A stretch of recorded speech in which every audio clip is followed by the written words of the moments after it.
Hi all, ഇന്ന് ഞാൻ പറയാൻ പോകുന്ന സ്മാർട്ട് ഫോൺ വിവോ T3 പ്രോയെ കുറിച്ചാണ്. 30,000 റുപ്പീസിൻ്റെ പ്രൈസ് റേഞ്ചിൽ വരുന്ന സ്മാർട്ട് ഫോണാണ് വിവോ T3 പ്രോ. വിവോയുടെ T3യുടെ സക്സസറായി വരുന്ന ഒരു സ്മാർട്ട് ഫോണാണിത്.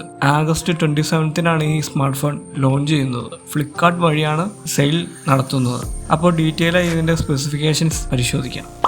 പ്രോസസ്സർ സ്നാപ്ഡ്രാഗൺ 7 Gen 3 പ്രോസസ്സറാണ് നൽകിയിരിക്കുന്നത്. 8 കോർസ് ഉള്ള CPU ആണിത്. 2.6 GHz ക്ലോക്ക് ചെയ്തിരിക്കുന്നത്. 2.6 GHz 1 പ്രൈം കോറും 2.4 GHz 3 പെർഫോമൻസ് കോറും 1.8 GHz 4 എഫിഷ്യൻസി കോഴ്സുമാണ് ഉള്ളത്. 4nm ഫാബ്രിക്കേഷൻ ടെക്നോളജിയിൽ നിർമ്മിച്ച പ്രോസസ്സറാണത്. ഇതിൽ തന്നിരിക്കുന്ന GPU അഡ്രീനോ 720 ആണ്. 8 lakhന് മുകളിലാണ് ഇതിന്റെ AnTuTu സ്കോർ. അപ്പോൾ പ്രോസസ്സറിലേക്ക് വന്നാൽ വളരെ പവർഫുള്ളായ ഒരു പ്രോസസ്സർ തന്നെയാണ് വിവോ T3 പ്രോയിൽ തന്നിരിക്കുന്നത്.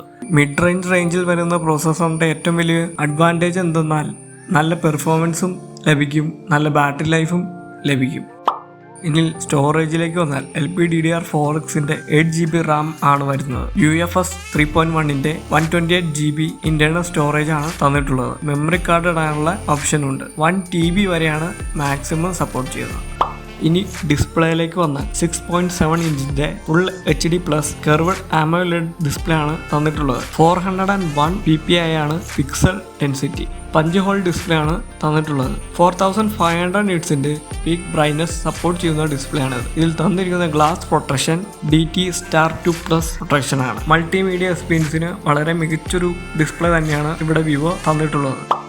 ഇനി ക്യാമറയിലേക്ക് വന്നാൽ റിയർ സൈഡിൽ ട്രിപ്പിൾ ക്യാമറ സെറ്റപ്പാണ് നൽകിയിട്ടുള്ളത്. 50MBയുടെ മെയിൻ സെൻസറും 8MBയുടെ സെക്കൻഡറി സെൻസറും 2MBയുടെ തേർഡ് സെൻസറുമാണ് തന്നിട്ടുള്ളത്. അതിൽ 50MBയുടെ മെയിൻ സെൻസർ സോണി IMX882 സെൻസറാണ്. OIS സപ്പോർട്ട് ചെയ്യുന്ന ക്യാമറയാണിത്. 4K 30fps വരെ മാക്സിമം റെക്കോർഡിംഗ് കേപ്പബിലിറ്റി ഉണ്ട്. ഇനി സെക്കൻഡറി തന്നിരിക്കുന്നത് 8 മെഗാപിക്സലിന്റെ അൾട്രാ വൈഡ് ക്യാമറയാണ്. 1080p 30fps വരെയാണ് ഇതിന്റെ മാക്സിമം റെക്കോർഡിംഗ് കേപ്പബിലിറ്റി. തേർഡ് സെൻസറായ 2MB മാക്രോ ക്യാമറയാണ്. ഇതിൽ വീഡിയോ സപ്പോർട്ട് ഇല്ല, ഫോട്ടോ സപ്പോർട്ട് മാത്രമേ ഉള്ളൂ. യൂസ്ലെസ് ആയ ഒരു ക്യാമറയാണത്. ഇനി ഫ്രണ്ട് സൈഡിലേക്ക് വന്നാൽ 32 മെഗാപിക്സലിന്റെ ഫ്രണ്ട് ക്യാമറയാണ് സെൽഫി എടുക്കാനായി തന്നിട്ടുള്ളത്. 1080p 30fps ആണ് മാക്സിമം റെക്കോർഡിംഗ് കേപ്പബിലിറ്റി. ക്യാമറയിലേക്ക് വന്നാൽ നല്ലൊരു ഡീസന്റ് ക്യാമറ സിസ്റ്റം തന്നെയാണ് വിവോ ഇവിടെ നൽകിയിട്ടുള്ളത്. വിവോ സ്മാർട്ട് ഫോൺ ആയതുകൊണ്ട് തന്നെ ക്യാമറയ്ക്ക് കൂടുതൽ ഇമ്പോർട്ടൻസ് കൊടുത്തായിരിക്കും സ്മാർട്ട് ഫോൺ വിപണിയിൽ വരിക.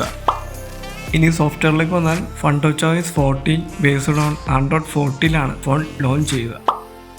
ഡിസൈനിലേക്ക് നോക്കിയാൽ Iqoo Z9s Pro 5G smart ഫോണിന്റെ അതേ ഡിസൈൻ പാറ്റേൺ തന്നെയാണ് ഇവിടെയും കാണാൻ സാധിക്കുന്നത്.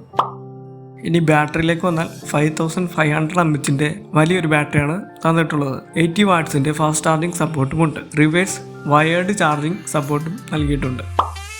ഇനി അതർ ഫീച്ചേഴ്സ് എന്തൊക്കെയുണ്ടെന്ന് നോക്കിയാൽ ഡ്യുവൽ 5G സിം സപ്പോർട്ടുണ്ട്. ബ്ലൂടൂത്ത് 5.2 ആണ് തന്നിട്ടുള്ളത്. Wi-Fi 6 ആണ്. ഡ്യുവൽ സ്റ്റീരിയോ സ്പീക്കേഴ്സ് സപ്പോർട്ടുണ്ട്. IP64ന്റെ ഡസ്റ്റ് ആൻഡ് സ്പ്ലാഷ് റെസിസ്റ്റന്റ് ആണ് ഉള്ളത്. കൂടാതെ മറ്റ് AI ഫീച്ചേഴ്സും സപ്പോർട്ട് ചെയ്യും. അപ്പോൾ കൺക്ലൂഷനിലേക്ക് വന്നാൽ വിവോ T3 പ്രോ എന്ന് പറയുന്ന smart phone basically Iqoo Z9s Pro എന്ന സ്മാർട്ട് ഫോണിന്റെ റീബ്രാൻഡ് വെർഷനാണ്. സെയിം ഡിവൈസിന്റെ പേര് മാറ്റി ഇറക്കുന്ന സ്മാർട്ട് ഫോൺ ആണ് ഇത്. എന്ന് വെച്ച് സ്മാർട്ട് ഫോൺ മോശമാണെന്നല്ല. Iqoo Z9s Pro ഗെയിമിങ്ങിന് വേണ്ടി ഒപ്റ്റിമൈസ് ചെയ്തൊരു സ്മാർട്ട് ഫോൺ ആയിരുന്നു. പക്ഷേ വിവോ T3 പ്രോയിലേക്ക് വരുമ്പോൾ അത് ക്യാമറയ്ക്കും എഫിഷ്യൻസിക്കും ഇമ്പോർട്ടൻസ് കൊടുത്തായിരിക്കും ഒപ്റ്റിമൈസ് ചെയ്യുന്നത്. പ്യൂർലി ഒരു ഗെയിമിംഗ് എക്സ്പീരിയൻസ് ഇതിൽ നിന്നും പ്രതീക്ഷിക്കരുത്. ഒരു ബെസ്റ്റ് ഡെയിലി ഡ്രൈവറായി മാത്രം ഈ സ്മാർട്ട് ഫോൺ കൺസിഡർ ചെയ്യുക. നിങ്ങൾക്കൊരു വിവോ സ്മാർട്ട് ഫോണാണ് ആവശ്യം, നിങ്ങളുടെ ബഡ്ജറ്റ് ഒരു 30,000 രൂപയാണ് എന്നുണ്ടെങ്കിൽ നിങ്ങൾക്ക് കിട്ടുന്ന ഒരു ബെസ്റ്റ് ഓപ്ഷൻ തന്നെയാണ് വിവോ T3 Pro 5G. 30,000 രൂപയ്ക്ക് തന്നെ ഈ സ്മാർട്ട് ഫോൺ ലോഞ്ച് ചെയ്യുമെന്ന് പറയാൻ സാധിക്കില്ല. ഇത് തികച്ചും റൂമേഴ്സിന്റെ അടിസ്ഥാനത്തിൽ പറയുന്ന റേറ്റ് ആണ്. ചിലപ്പോൾ ഇത് 25,000 റുപ്പീസിനോ അല്ലെങ്കിൽ അതിന്റെ മുകളിലോ വരാൻ ചാൻസ് ഉണ്ട്. അപ്പോൾ ആഗസ്റ്റ് 27-നാണ് ഈ സ്മാർട്ട് ഫോൺ ലോഞ്ച് ചെയ്യുന്നത്. ഫ്ലിപ്കാർട്ട് വഴിയാണ് സെയിൽ നടക്കുന്നത്. അപ്പോൾ താല്പര്യമുള്ളവർക്ക് ഈ സ്മാർട്ട് ഫോൺ ധൈര്യമായി ചൂസ് ചെയ്യാം. അപ്പോൾ ഈ വീഡിയോ നിങ്ങൾക്ക് ഇഷ്ടപ്പെട്ടിട്ടുണ്ടെങ്കിൽ തീർച്ചയായും നമ്മുടെ ചാനൽ ഒന്ന് സപ്പോർട്ട് ചെയ്യുക. കൂടുതൽ ഇൻട്രസ്റ്റിംഗ് സ്മാർട്ട് ഫോൺ വിശേഷങ്ങളുമായി വീണ്ടും വരാം. ബൈ.